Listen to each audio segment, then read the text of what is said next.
الذي بنعمته تتم الصالحات والصلاة والسلام على رسول الله وعلى آله وصحبه ومواله أما بعد. Para ikhwah, akhwat, akhi ukhti fillah, kita melanjutkan kajian kita di Al-Usul Ats-Tsalatsa sampai pada Al-Aslu Tsalits, yaitu prinsip yang ketiga, ma'rifatu ar-Rasul sallallahu alaihi wasallam, mengenal Rasulullah sallallahu alaihi wasallam. Para ulama rahimahumullahu jami'an mengatakan bahwa mengenal Rasulullah SAW di sini ada dua. Mengenal Rasulullah SAW secara umum dan mengenal Rasulullah SAW secara rinci. Mengenal Rasulullah SAW secara umum adalah perjalanan kehidupan Rasulullah SAW. Atau kalau bahasa Indonesianya sering kita sebut dengan istilah napak tilas kehidupan. Dan ini yang banyak disampaikan dalam konteks sirah nabawiyah, yaitu alur perjalanan Rasulullah Sallallahu Alaihi Wasallam dari tahap demi tahap kehidupannya. Yang kedua, mengenal Rasulullah SAW secara rinci, yaitu mengenal tuntunannya. Syariat yang Allah turunkan kepada Rasulullah Sallallahu Alaihi Wasallam, yaitu wahyu dan tuntunannya secara mendetail. Dan ini tentu banyak termaktub dalam kitab-kitab hadis, Sahih Bukhari, Sahih Muslim, dan kitab-kitab hadis yang lain yang menjelaskan tuntunan Rasulullah Sallallahu Alaihi Wasallam dalam berbagai aspek kehidupan. Nah, kita sampai pada tahap bahasan yang ke tahapan kehidupan Rasulullah SAW di Madinah. Penulis rahimahullah ta'ala mengatakan, falamma istaqarra bil madinati amara bi baqiyati syara'i'il Islam. Ketika Rasulullah SAW menetap di kota Madinah, beliau memerintahkan berbagai macam syariat Islam. Jadi di sini penulis menjelaskan bahwa tahap pertama dari kenabian dan kerasulan Muhammad bin Abdullah sallallahu alaihi wasallam itu adalah tahap ketika beliau masih di Makkah, atau yang sering disebut dengan istilah Makkiyah dalam ilmu tafsir, yaitu sebelum hijrah Rasulullah SAW ke Madinah. Di sana tahapan di sana syariat yang diturunkan oleh Allah kepada Rasulullah SAW 10 tahun hanya sebatas masalah tauhid, menanamkan tauhid dan mencegah umat dari syirik. Ini selama 10 tahun terjadi. Masuk pada tahun berikutnya 11, masuk pada tahun berikutnya mulai diturunkan syariat salat dengan kejadian Al-Isra wal Mi'raj pada tahun 10 sebetulnya. Disitulah mulai syariat salat ditetapkan, mulai sisi ubudiyah, amaliyah, ubudiyah disyariatkan. Tetapi saat itu tidak ada puasa dan tidak ada zakat secara terinci dan tidak ada haji dan yang lain sebagainya. Yang ada setelah masa tauhid ini adalah salat. Dan ini berlangsung 13 tahun kehidupan Rasulullah SAW di kota Makkah sebagai Nabi dan Rasul. Setelah itu Rasulullah SAW hijrah ke Madinah. Di masa Madinah lah semua syariat Islam itu diturunkan. Dimulai dari disyariatkannya jihad, sehingga muncul jihad yang pertama, yang besar adalah Perang Badar. Kemudian di waktu yang sama disyariatkannya puasa di bulan Ramadan. Kemudian disyariatkannya zakat dengan rincian-rincian dan ketentuan perhitungannya. Kemudian berikutnya haji, amar ma'ruf nahi, dan seterusnya. Penulis mengatakan seperti zakat, puasa, haji, jihad, adzan, amar ma'ruf nahi mungkar, dan sebagainya dari syariat-syariat Islam. Semua turun di saat Rasulullah SAW sudah berada di kota Madinah. Akhadha ala hadha 10 sinin. Rasulullah SAW menerima wahyu berkaitan dengan rincian syariat Islam ini dan menyampaikan, mendakwakannya kepada seluruh umatnya selama 10 tahun. Berarti totalnya ada 23 tahun. 13 di Madinah dan 10 di Makkah. 10 tahun pertama menanamkan tauhid, akidah. Lalu 3 tahun berikutnya sholat. Dan 10 tahun setelah terakhir adalah turunnya syariat-syariat Islam yang lainnya. Wa ba'daha tuwfiya salawatullahi wa salamuhu alaihi. Setelah itu Rasulullah sallallahu alaihi wasallam wafat. Yang bertanda bahwa sempurnalah syariat Islam ini. Dengan wafatnya Rasulullah SAW berarti selesailah yang namanya wahyu. Sudah tidak ada lagi wahyu lagi. Sudah tidak ada lagi wahyu. Sudah tidak ada hukum yang baru. Berarti syariat Islam sudah sempurna. Tidak boleh ditambah-tambahin. Dan tidak boleh dibuang, artinya dikurangi. Kemudian wadinuhu bakin. Syariat Rasulullah SAW ini tetap sampai hari kiamat nanti. Wahada dinuh, inilah Islam, agama Rasulullah Sallallahu Alaihi Wasallam. Bahwa Islam adalah ittiba' Rasul Sallallahu Alaihi Wasallam. Berarti Islam ini adalah menjalankan ketentuan petunjuk Rasulullah Sallallahu Alaihi Wasallam. Ingat jamaah, akhi fillah, ukhti fillah, Islam adalah menjalankan petunjuk Rasulullah Sallallahu Alaihi Wasallam. Islam adalah tauhid, karena itu adalah petunjuk Rasulullah SAW. Islam adalah amal, beramal sesuai dengan ketentuan Rasulullah Sallallahu Alaihi Wasallam. Siapa yang tidak berislam dengan cara yang seperti ini, maka keislamannya tidak benar. Siapa yang berislam tetapi tidak bertauhid kepada Allah, dia syirik. Atau dia berislam tapi amaliyahnya, perbuatannya tidak sesuai dengan tuntunan Rasulullah SAW, berarti keislamannya tidak benar. La khaira illa dallal ummata alaih. Karena tidak ada kebaikan kecuali Rasulullah SAW sudah mengajarkan umat ini akan hal itu. Sempurna Islam ini. Tidak ada satu kebaikan pun kecuali sudah diajarkan semuanya oleh Rasulullah SAW. Wala syarra illa hadzaraha min. Dan tidak ada keburukan melainkan Rasulullah SAW sudah melarang umatnya akan hal itu.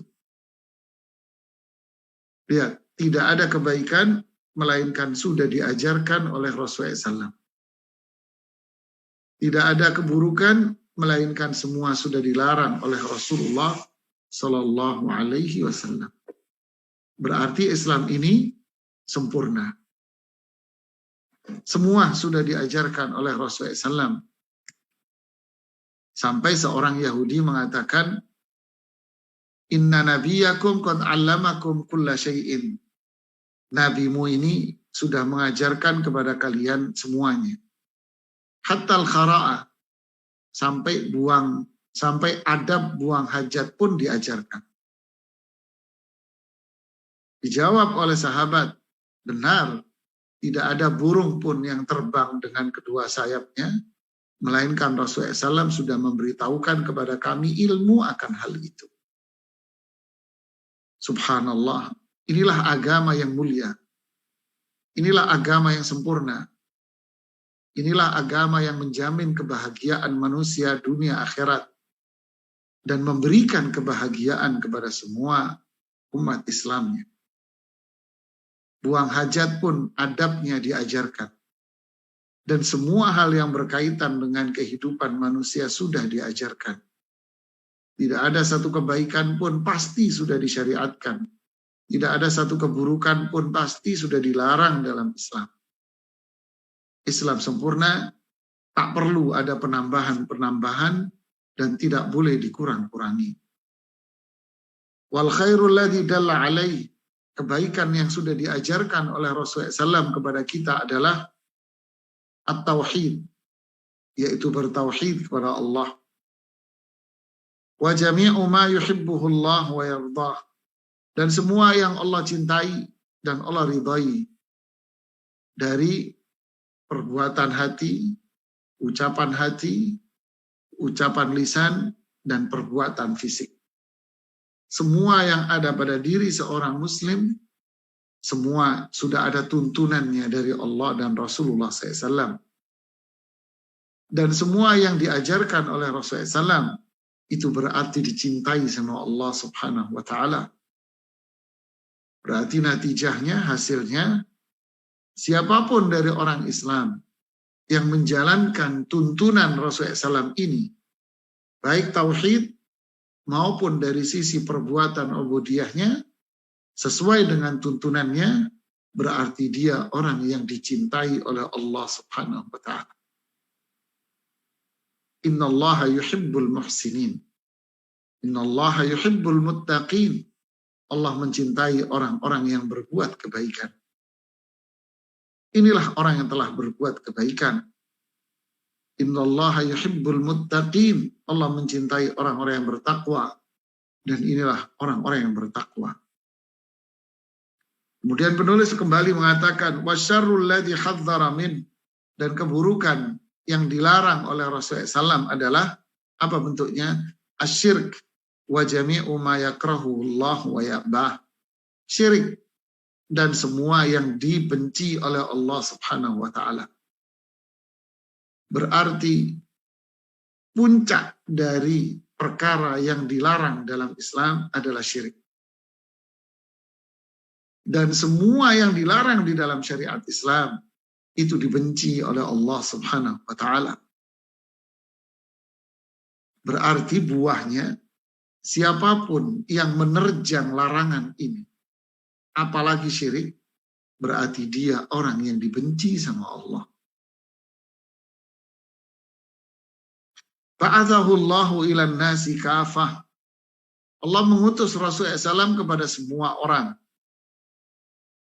Artinya, Rasulullah SAW diutus bukan hanya kepada orang Arab saja. Ingat, Rasulullah SAW tidak diutus hanya kepada orang Arab. Tetapi Rasulullah SAW diutus kepada bu'ithtu ilal aswad wal abyad. Saya diutus kepada mereka yang berkulit hitam dan berkulit putih. Rasulullah SAW diutus kepada orang Arab dan non-Arab. La fadla li'arabiyyin ala ajami illa bitaqwa. Tidak ada bedanya antara orang Arab dan non-Arab kecuali dengan ketakwaan. Berarti Rasulullah SAW diutus kepada semua. Wa afradallahu ta'atahu ala jami'i tsaqalain al-jinni wal insi.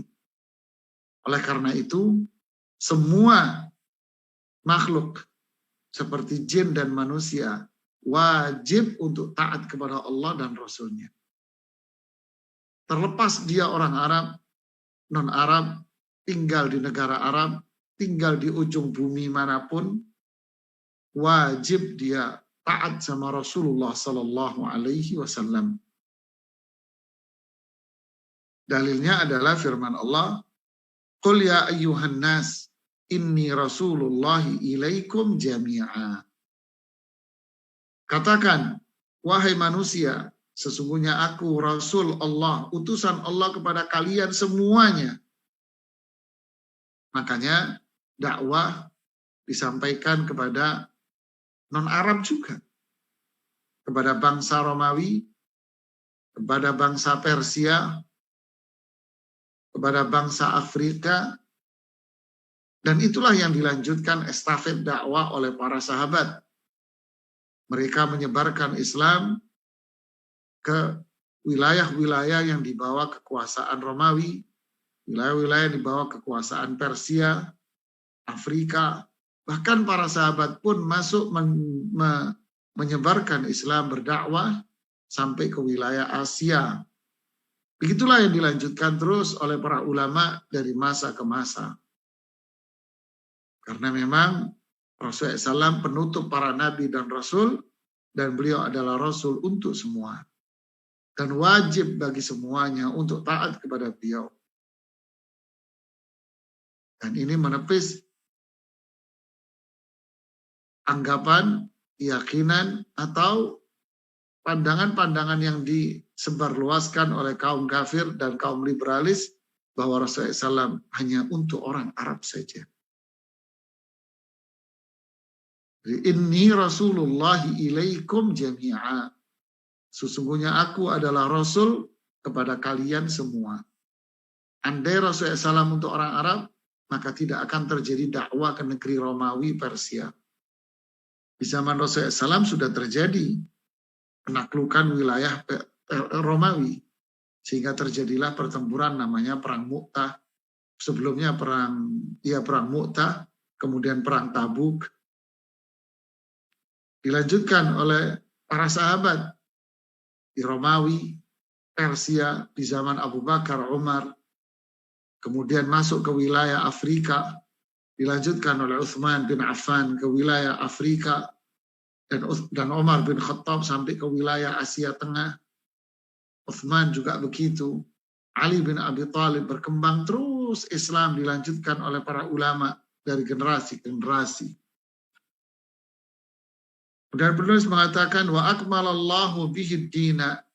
Lalu Allah sempurnakan agama ini melalui Rasulullah SAW. Dengan wafatnya Rasulullah SAW berarti Islam ini sudah sempurna.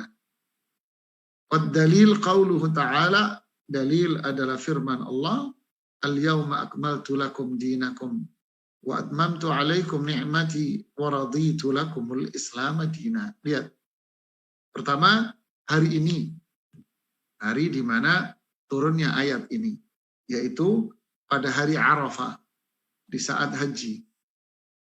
Berarti tahun ke-10. Tanggal hari Arafah, tanggal 9. Al-yawma akmaltu lakum dinakum, aku sempurnakan agama kalian, yaitu Islam. Sempurna. Ketika ini Islam sempurna, berarti kewajiban kita untuk mempelajari dan mengamalkan semua. Jangan ditambahin dan jangan dikurang-kurang. Wa atmamtu alaikum ni'mati, dan aku sempurnakan nikmatku. Yaitu apa? Islam ini menjadi nikmat buat kalian yang sempurna. Siratal ladzina an'amta alaihim. Inilah jalan orang yang telah mendapatkan nikmat dari Allah. Radhiyallahu anhum wa radu anhu. Allah ridho sama mereka yang meniti jalan ini karena mereka dengan ridho meniti Islam dengan benar. Inilah Islam yang sempurna dan inilah nikmat yang paling agung. Berarti seseorang yang berislam dengan benar, yaitu bertauhid dan menjalankan tuntunan Rasulullah SAW, maka dia telah mendapatkan nikmat yang paling mulia. Waraditu lakumul Islam madina. Dengan demikian Allah ridho dengan Islam ini sebagai amal pegangan hidup kalian. Ya, mereka yang berpegang dengan Islam yang seperti ini, Allah akan ridho sama mereka. Makanya radhiyallahu anhum wa radu anhu. Allah ridho sama mereka karena mereka ridho dengan mengamalkan Islam sesuai dengan ketentuan Rasulullah Sallallahu Alaihi Wasallam. Inilah yang dibawa oleh Rasulullah Sallallahu Alaihi Wasallam. Wad dalil ala mautihi Sallallahu Alaihi Wasallam, dan dalil bahwa Rasulullah SAW wafat bukan diangkat ke langit, nanti akan turun di satu masa, atau Rasulullah SAW masih hidup di alam nanti akan turun lagi. Tidak, Rasulullah SAW wafat. Di dunia ini beliau wafat. Dalil bahwa Rasulullah SAW wafat adalah firman Allah, innaka mayyitun wa innahum mayyitun. Thumma innakum yawmal qiyamati inda rabbikum takhtasimun. Engkau wafat, wahai Rasulullah SAW. Sebagaimana orang-orang sebelum kalian itu juga sudah wafat. Lalu kalian kelak di hari kiamat di sisi Rabb kalian akan berseteru. Wan nasu idza matu yub'atsun. Dan manusia kalau sudah wafat, nanti di hari kiamat mereka akan dibangkitkan oleh Allah dari kuburnya. Di sini penulis mulai bicara tentang hari kebangkitan. Bahwa Rasulullah SAW wafat, semua orang juga akan wafat. Dan ketika mereka manusia ini wafat, bukan berakhir semuanya. Tapi disitulah tiba waktu namanya hari jaza, pembalasan. Karena dunia ini adalah darul amal, tempat beramal. Dan ketika mereka, semua manusia, kita semua akan wafat. Dan ketika kita wafat, disitulah darul jaza, tempat untuk mendapat balasan dari apa yang sudah kita tanam. Dalilnya adalah minha khalaqnakum wa fiha nu'idukum wa minha nukhrijukum taratan ukhra.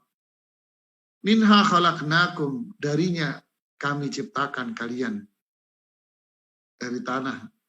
Wa fiha nu'idukum, dan ke tanahlah kami akan kembali. Wa fiha nu'idukum, dan kepadanya, dan di dalamnya lah kami akan kembalikan kalian, yaitu dibangkitkan oleh Allah dari tanah itu. Wa minha nukhrijukum taratan ukhra, dan darinya kalian dikeluarkan kembali. Jadi ayat ini menjelaskan tentang manusia diciptakan, kemudian manusia akan dibangkitkan kembali oleh Allah dari kuburnya untuk menerima balasan dari apa yang telah mereka perbuat. Dan seterusnya dalil yang penulis sebutkan, wallahu ambatakum minal ardi nabata thumma yu'idukum fiha wa yukhrijukum ikhraja. Di ayat ini Allah berdalil akan kebenaran hari ba'ats, kebangkitan itu, dengan dalil bahwa Allah menghidupkan tanaman setelah tanaman itu mati. Kalau Allah mampu menghidupkan tanaman setelah tanaman itu mati, begitulah Allah akan mampu menghidupkan manusia di hari kebangkitan kelak setelah wafatnya mereka. Wa ba'dal ba'thi muhasabun wa majziyun bi a'malihim. Lalu setelah mereka dibangkitkan oleh Allah dari kuburnya, mereka akan dihisab oleh Allah. Diperhitungkan amal yang sudah mereka perbuat semasa di dunia. Dan mereka akan mendapatkan pahala dari apa yang telah mereka lakukan. Fa'amma man thaqulat mawazinuh, kalau ketaatannya lebih banyak daripada kemaksiatan, maka surgalah tempatnya. Wa amma man khaffat mawazinuh, tapi kalau ketaatan dia kepada Allah dan Rasulnya sedikit, fa ummuhu hawiyah, maka tempat kembalinya adalah azab. Liyajziyal ladzina asa'u bima 'amilu wa yajziyal ladzina ahsanu bil husna. Allah akan balas mereka-mereka yang berbuat syirik, maksiat, keluar dari ketaatan kepada Rasulullah SAW. Allah akan balas semua itu karena ulah dan perbuatan mereka sendiri. Ini adalah keadilan Allah Subhanahu wa taala. Allah Maha Adil. Dan Allah akan membalas siapapun yang telah berbuat kebaikan, yaitu tauhid dan menjalankan petunjuk Rasulullah SAW. dengan surga. Dan inilah rahmat Allah subhanahu wa ta'ala. Wa man kadzaba bil ba'tsi kafar. Selanjutnya penulis akhirnya berbicara tentang hari kebangkitan. Wa man kadzaba bil ba'tsi kafar. Siapa yang mendustakan hari kebangkitan, nggak percaya bahwa manusia akan dibangkitkan oleh Allah dari kubur, dan tidak percaya bahwa manusia akan dihisab nanti, maka dia telah murtad keluar dari Islam. Za'amal ladzina kafaru alla yub'atsu. Orang-orang kafir, lihat ini kalimatnya. Orang-orang kafir itu mengklaim bahwa dia tidak akan dibangkitkan dari kubur. Lihat, Allah sebut orang yang tidak percaya dengan hari kebangkitan dengan orang kafir. Berarti orang yang tidak percaya, dia kafir. Qul bala wa rabbi latub'atsunna thumma latunabba'unna bima 'amiltum. Qul, katakan, jawab tuduhan itu, bahwa Rabb kalian, demi Rabbku dan demi Rabb kalian, pasti kalian akan dibangkitkan oleh Allah dari kuburnya, dari kubur kalian, dan kalian akan diberitahukan oleh Allah atas apa yang sudah kalian perbuat. Ini loh lembaran-lembaran catatan amal kalian. Faman ya'mal mithqala dzarratin khairan yarahu. Karena Allah sudah tahu, mencatat semua kebaikan yang kalian lakukan, sebagaimana Allah telah mencatat semua keburukan, maksiat, syirik yang telah kalian lakukan. Ditunjukkan semuanya oleh Allah subhanahu wa ta'ala. Wa dzalika 'ala Allah yasir. Dan semua ini sangatlah mudah bagi Allah subhanahu wa ta'ala. Berarti jamaah kematian itu pasti. Berarti hari kebangkitan itu pasti. Bahwa dalil kebangkitan itu adalah pasti ada dengan dalil apa itu yang bisa kita lihat di alam semesta, bahwa Allah menghidupkan yang mati. Tanah tandus diturunkan hujan, hidup. Tanaman yang mati dihidup oleh Allah, hidup. Kemudian terbukti Allah menghidupkan orang mati, seperti mukjizat Nabi Isa, Uzair yang diwafatkan oleh Allah, kemudian Allah hidupkan kembali. Memang terbukti di zaman dulu. Dan sudah terjadi Allah menghidupkan orang mati. Dalil syar'i banyak sekali yang menyatakan bahwa manusia yang wafat akan dibangkitkan oleh Allah dari kuburnya. Kemudian yang ketiga ada hisab, hari pembalasan, itu pasti terjadi. Apa itu? Hari di mana manusia akan melihat hasil dari apa yang telah mereka perbuat, baik maupun keburukan. Jika itu baik, maka yang terlihat adalah pahala yang besar. Dan itu adalah surga baginya. Jika itu keburukan, maka dosa besar dan nerakalah yang menanti di adab bagi dia. Kemudian penulis mengatakan, wa arsalallahu jami'ar rusul. Allah pun mengutus para nabi dan rasul sebelum Rasulullah SAW. Untuk apa? Mubasyirina wa mundirin. Memberikan kabar baik bagi mereka yang bertauhid dan menjalankan tuntunan nabi dan rasul itu. Ini sebelum Rasulullah SAW ya. Wa mundirin, dan memberikan kabar buruk bagi mereka yang syirik dan menentang ketentuan Rasul Allah Subhanahu wa taala. Dalilnya adalah rusulan mubasyirina wa mundzirin li alla yakuna lin-nasi 'ala Allahi hujjatun ba'da rusul. Inilah utusan-utusan Allah yang memberikan kabar baik bagi mereka yang bertauhid dan menjalankan tuntunannya. Memberikan kabar buruk bagi mereka yang syirik, kufur, dan keluar dari ketaatan terhadap Rasulnya. Agar apa? Manusia nggak punya alasan lagi. Agar mesti nggak punya alasan. Kan sudah diutus Rasul, diciptakan untuk ibadah. Lalu bagaimana caranya ibadah? Allah menciptakan manusia untuk ibadah. Lalu bagaimana caranya? Diutusnya Rasul. Diturunkan wahyu. Lalu Rasul berdakwah, berjuang, dilanjutkan oleh murid-muridnya Sudah, setelah itu manusia sudah tidak ada lagi alasan. Gak ada lagi argumen setelah Rasul-Rasul ini wafat. Sudah, syariatnya ada, bakin. Syariatnya sampai sekarang. Syariat Rasulullah SAW sampai sekarang. Agama Rasulullah SAW sampai sekarang. Kewajiban manusia taat kepada Rasulullah SAW. Sudah tidak ada lagi argumen-argumen yang membela diri. Wa awwaluhum, Nabi dan Rasul yang pertama adalah Nuh alaihi salam. Dan Nabi dan Rasul yang terakhir adalah Muhammad sallallahu alaihi wasallam. Umat-umat mereka nggak boleh beralasan lagi. Sebagaimana umat ini tak boleh beralasan lagi. Dengan mengatakan saya nggak tahu. Dengan beralasan saya sudah mengikuti Rasul yang dulu, nggak boleh. Karena mereka wajib mengikuti Nabi dan Rasul yang terakhir. Menjalankan Quran, sunnahnya, dan bertauhid kepada Allah. Dalil bahwa Nabi dan Rasul yang pertama Nuh dan yang terakhir Rasulullah SAW adalah firman Allah, Inna auhayna ilaika, sungguh kami telah mewahyukan kepadamu, wahai Muhammad sallallahu alaihi wasallam, kama auhayna ila Nuhin, sebagaimana kami wahyukan kepada Nuh. Nah, disebut yang pertama sama yang terakhir. Wan nabiyyina min ba'dihi, dan nabi-nabi setelah Nuh, disebut yang pertama, dan nabi-nabi setelah Nuh, dan kepadamu, berarti yang pertama Nuh, yang terakhir Rasulullah SAW. Luar biasa bahasa Al-Quran. Wa kullu ummatin ba'atsallahu ilaiha rasulan min Nuhin ila Muhammad. Berarti setiap periode umat sampai umat yang terakhir yaitu umat Rasulullah SAW sampai hari kiamat, semuanya diutus Rasul masing-masing. Oh, umat ini ada Rasulnya. Kemudian muncul umat lagi diutus Rasul lagi.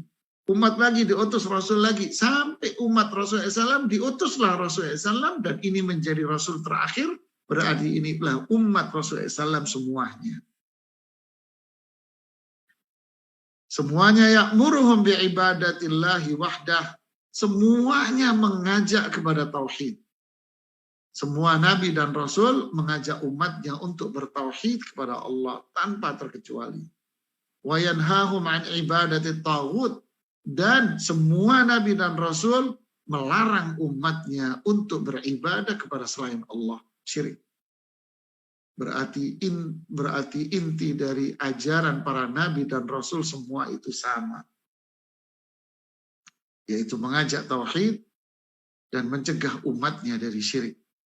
Dalilnya, walaqad ba'atsna fi kulli ummatin rasulan an i'budullaha wajtanibut taghut. Dan sungguh kami telah mengutus pada setiap umat ini, setiap rasulnya, dan rasul itu akan menyeru kepada umatnya masing-masing, an i'budullah, beribadahlah kalian kepada Allah, wajtanibut taghut, dan jauhi ibadah-ibadah, ketaatan-ketaatan, kepatuhan kepada selain Allah dan Rasul. Jadi semua nabi dan rasul ini ternyata sama. Dari yang pertama sampai yang terakhir intinya sama. Yang membedakan adalah rincian dari syariatnya. Tapi prinsip dasarnya adalah tauhid dan mencegah kepada kemusyrikan. Waftaradallahu ala jami'il ibadi al-kufra bit-taghut wal imana billah. Dan Allah mewajibkan kepada semua hambanya untuk mengingkari segala bentuk syirik dan ketaatan kepada selain Allah dan Rasulnya. Dan mewajibkan kepada mereka untuk iman. Lihat, semua umat para nabi dan rasul dilarang syirik dan dilarang taat patuh kepada selain Allah dan Rasul. Dan semua umat diwajibkan untuk iman hanya sama Allah semata. Yaitu tauhid hanya kepada Allah semata. Imam Ibnu Qayyim rahimahullah mengatakan, at-taghut, siapa taghut ini? Ma tajawaza bihil abdu hadda. Seorang hamba yang melampaui batas, keluar dari koridor keluar dari kewajiban dia, keluar dari ruang lingkup dia sebagai hamba Allah. Apa itu min ma'bud, di mana dia ibadah kepada selain Allah. Madbu' ketaatan kepada selain Allah dan Rasulnya. Muta' kepatuhan kepada selain Allah dan Rasulnya. Dia melampaui batas sisi ibadah, sisi ketaatan, sisi kepatuhan. Di mana dia akhirnya ibadahnya kepada selain Allah. Seperti kuburan, pohon, berhala, batu, dan tempat-tempat yang dianggap keramat. Ketaatan, dia taat kepada selain Allah. Seperti taat kepada tokoh-tokoh yang mengajak kepada kemaksiatan, kemungkaran. Kepatuhan, dia patuh kepada pimpinannya atau orang yang dia tokohkan, yang mengajak kepada kemusyrikan, mengajak kepada maksiat, mengajak untuk keluar dari sunnah Rasulullah SAW. Semua ini adalah hamba yang telah mengikuti tauhid. Dan semua nabi dan rasul melarang umatnya untuk ibadah kepada selain Allah, taat kepada selain Allah dan Rasulnya, patuh kepada selain Allah dan Rasulnya dilarang. Bahkan semuanya mengajak kepada tauhid dan taat hanya kepada Allah dan Rasulullah. Penulis mengatakan wattawaghitu katsiratun. Bentuk-bentuk tauhid itu banyak. Waru'usuhum khamsah. Tapi intinya itu 3. Ya, intinya itu 5. Iblis laknatullah alaih, yaitu iblis yang mengajak manusia untuk menyembah iblis. Ya. Dan iblis memalingkan manusia untuk taat dan patuh kepada Allah. Karena manusia taat sama iblis, patuh sama iblis, mengikuti iblis. Waman abidahu wahwa radin, siapa yang menyembah iblis dan dia ridho melakukannya. Waman da'an nasa ila ibadati nafsih, dan siapapun yang mengajak manusia untuk ibadah kepada dirinya. Jadi yang pertama adalah siapa? Iblis. Yang kedua adalah man abida wahwa radin, siapa yang ibadah kepada selain Allah atau disembah selain Allah ridho, mengajak manusia untuk ibadah kepada dirinya, untuk nyembah dirinya, mencari berkah kepada dirinya. Na'udzubillah. Wa man idda'a syai'an min ilmil ghaib, dan siapa yang mengklaim bahwa dirinya tahu perkara yang gaib, dan siapa yang berhukum kepada selain hukum Al-Quran dan Sunnah. Inilah yang dikatakan sebagai apa? At-Taghut. Iblis, abida, mereka yang ibadah, mengajak ibadah kepada selain Allah, mengajak manusia untuk beribadah kepada selain Allah, mengajak manusia untuk ibadah kepada selain Allah, terus mengklaim dirinya tahu perkara yang gaib, berhukum kepada selain dari Al-Quran dan Sunnah Rasulullah SAW. Inilah mereka yang disebut sebagai Taghut, dan kita dilarang untuk mengikutinya. Wad dalil qauluhu ta'ala la ikraha fid din. Tidak ada paksaan dalam Islam. Enggak boleh kita maksa orang untuk masuk Islam. Tapi didakwahi, diajari dan dinasihati. Qad tabayyana rusydu minal ghayy. Kebenaran itu sudah jelas. Mana yang benar dan mana yang batil. Mana tauhid, mana syirik, mana taat, mana maksiat. Mana sunnah Rasulullah SAW, petunjuk Nabi, mana yang bid'ah, sudah jelas semua. Fama yakfur bitaghut, siapa yang kufur, mengingkari ibadah kepada selain Allah, taat patuh kepada selain Allah dan Rasulnya, wa yu'min billah, dan beriman hanya kepada Allah Subhanahu wa ta'ala, tauhid, faqad istamsaka bil urwatil wuthqa, maka sungguh dia telah berpegang teguh dengan tali yang kuat, yaitu la ilaha illallah. Inilah Islam yang seutuh. Di dalam hadis disebutkan Ra'sul amri al-Islam, inti dari semua urusan ini adalah Islam. Yaitu apa? Tauhid. Ittiba', menjalankan sunnah Rasulullah SAW. Wa amuduhu, tiangnya adalah salat. Dan pengendali kekuatan Islam adalah jihad di jalan Allah Subhanahu wa taala. Nah, inilah prinsip yang ketiga yang disampaikan oleh penulis. Mengenal Rasulullah SAW, yaitu sirah nabawiyahnya. Mengenal Rasulullah SAW, yaitu dakwah yang disampaikan. Apa itu tauhid? Dan mengajak kepada tuntunan dan syariat. Dan inilah dakwah yang dibawa oleh para nabi dan rasul semua, yaitu tauhid dan menyuruh umatnya untuk mengikuti petunjuk para nabi dan rasul. Inilah Islam yang hak. Inilah namanya Islam. Dan mencegah umat dari syirik, ibadah kepada selain Allah, taat kepada selain Allah dan Rasulnya, patuh kepada selain Allah dan Rasulnya, semua ini dilarang dalam syariat Islam. Akhirnya penulis mengatakan, wallahu a'lam, hanya Allah yang tahu, wa sallallahu ala Muhammadin wa alihi wa sahbihi wa sallam.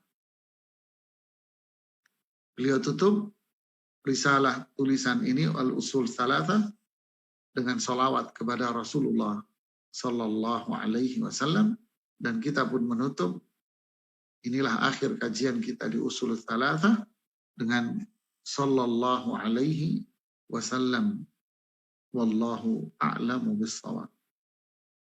Tafadhal kalau ada pertanyaan yang disampaikan. Masya Allah, sallallahu alaihi Ustaz. Kita telah menyelesaikan rangkaian kajian Al-Usul Tsalatsa di sesi yang ke-24 ini. Alhamdulillah. Semoga semua hikmah materi yang disampaikan kelak menjadi pemberat timbangan kebaikan bagi Ustaz di yaumul akhir. Amin. Selanjutnya kami persilahkan tafadhol kepada jamaah semua yang ingin bertanya, kami persilahkan untuk bisa raise hand, langsung bertanya kepada Ustadz, atau bisa dititipkan via kolom chat.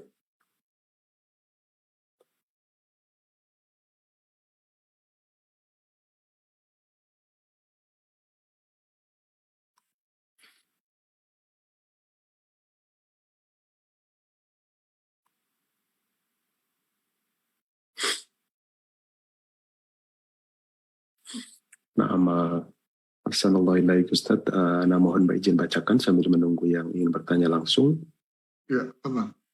Dari Akhina Taufik, Assalamualaikum Ustaz, Barakallahu Fikum Ustaz dan seluruh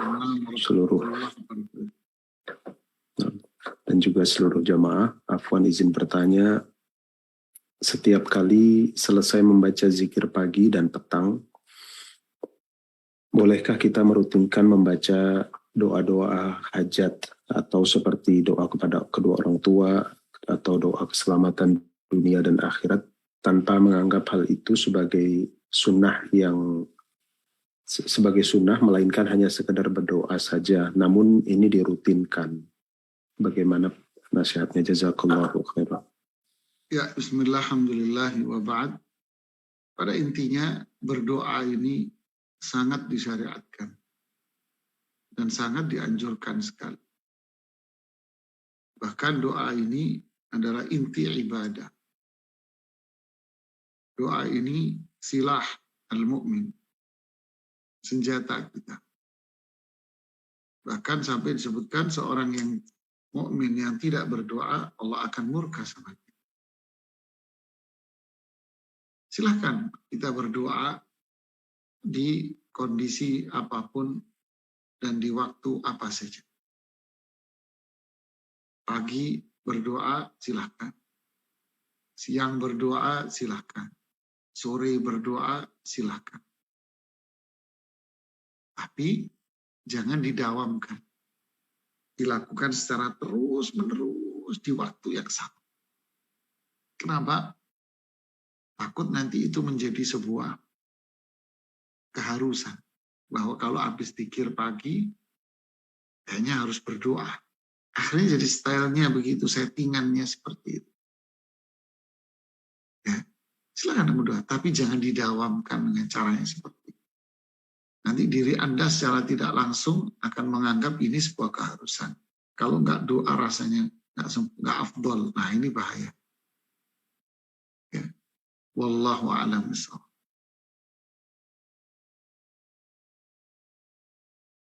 Ya, Masya Ustaz. Kami lanjut bacakan untuk pertanyaan selanjutnya. Assalamualaikum Ustaz. Bolehkah ketika kita mengamalkan kebiasaan dari zaman nenek kami, yaitu menuliskan ayat Al-Quran di kertas, kemudian ditaruh di gelas berisi air, lalu diembunkan dan diminumkan kepada anak agar pandai mengaji? Apakah ini termasuk syirik? Ana sangat membutuhkan jawabannya. Jazakallahu khair. Ya, bismillah, alhamdulillahi wa ba'd. Masalah tulisan ayat Al-Quran, ya, nulis ayat Quran kecil, kemudian dilipat, ditaruh tempat atau apa. Memang para ulama berbeda pendapat tentang hal ini. Tapi surah masalah, gambaran yang disampaikan oleh Al-Akh tadi, bahwa menulis ayat kursi, kemudian ditaruh di air, dan diminumkan kepada anak kecil agar mendapatkan itu, yang jelas ini tidak pernah dilakukan oleh Rasulullah SAW dan para ulama as-salafus salih. Tidak pernah Rasulullah SAW melakukan itu, menulis ayat di satu lembaran apapun, kemudian ditaruh di air. Saat itu juga banyak kok menulis, cuman beda medianya aja. Ya, beda media. Ya. Rasulullah SAW tidak pernah melakukan itu pada anak-anak kecil di zaman. Dan para ulama salaf juga tidak pernah melakukan hal itu. Tapi yang terjadi di zaman Rasulullah SAW, seperti yang disebutkan ayat banyak, hadis-hadis banyak, dan para ulama menulis tentang di kitab-kitab mereka tentang pendidikan anak. Bagaimana Rasulullah SAW, kiat Rasulullah mendidik anak-anak kecil di zamannya. Di antaranya adalah Rasulullah SAW mendoakan mereka. Seperti pada kisah Hasan Husain radhiyallahu anhuma. Beliau sallallahu alaihi wasallam kerap kali mendoakan. Dan Rasulullah SAW mendoakan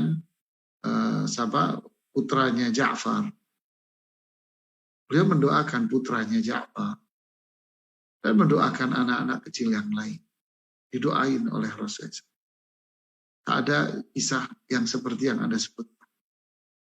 Jadi ini sepengetahuan saya bukan termasuk petunjuk Rasulullah Sallallahu Alaihi Wasallam dan para ulama salaf. Lalu apa solusinya? Solusinya adalah cukup kita mendoakan seperti yang diajarkan Rasulullah SAW kepada kita. Mendoakan anak kecil dan mendoakan saudara-saudara kita. Maka ini adalah amalan yang sudah cukup dan amalan yang mulia. Berdoa kepada Allah Subhanahu wa Ta'ala untuk kebaikan anak-anak ini dunia dan akhirat. Wallahu a'lam.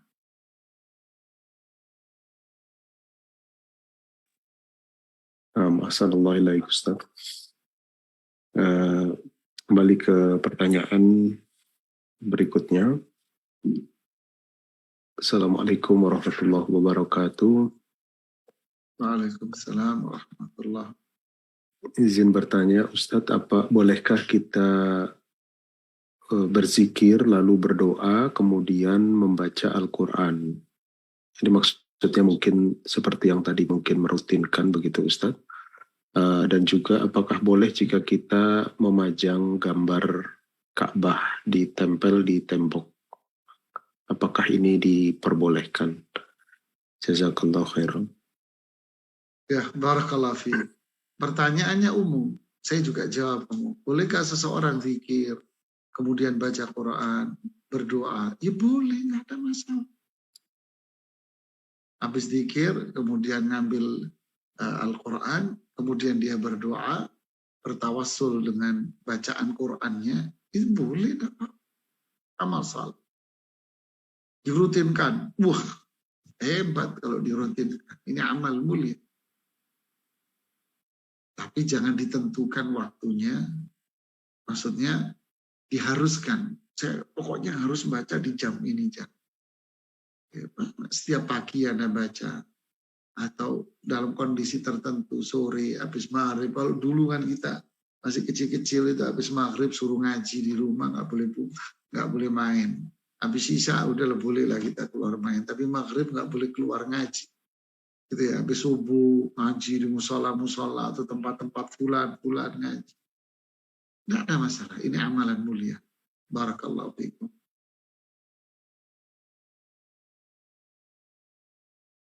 Kemudian terkait Ka'bahnya tadi mungkin Ustaz gambar. Iya. Nah, gambar Ka'bah ini termasuk yang difatwakan oleh Dewan Fatwa. Kemarin sidang Dewan Fatwa yang ke-10 di Jakarta di Agustus kemarin, diantaranya adalah membahas masalah hukum sholat beralaskan sajadah yang bergambar Ka'bah. Jadi kita sholat pakai sajadah, sajadahnya gambar Ka'bah. Berarti kan masalahnya sama. Si fulan majang Ka'bah di dinding rumahnya. Sama itu masalahnya. Setelah berdiskusi panjang dengan para asatidzah yang ada di Dewan Fatwa, disimpulkan bahwa ini perkara yang mubah. Tidak ada masalah. Kalau ada yang mengatakan, memang ada sebagian ulama mengatakan bahwa ini termasuk ihana, penghinaan. Tapi kami memandang unsur penghinaannya tidak ada ya. Kenapa? Orang yang sholat dengan sajadah yang bergambar Ka'bah, dia ini lagi sholat, ibadah. Apa iya di dalam hatinya ada penghinaan terhadap Ka'bah? Justru ketika dia sholat dengan sajadah Ka'bah, bisa jadi dia semakin semangat sholat, semakin khusyuk sholatnya, semakin bermunajat pada Allah. Dengan melihat Ka'bah di dinding, dia semakin semangat ibadahnya, termotivasi untuk ibadah, untuk ngumpulin uang bisa ke Ka'bah, untuk sholat. Kita memandang bahwa hal seperti ini boleh. Anda bisa melihat hasilnya di website dewanfatwa.com. Wallahu a'lam. Assalamualaikum Ustaz wa jazakallah khairan. Kami persilakan kembali kepada jamaah yang mungkin ingin bertanya langsung kepada Ustaz atau menitipkan pertanyaannya via chat.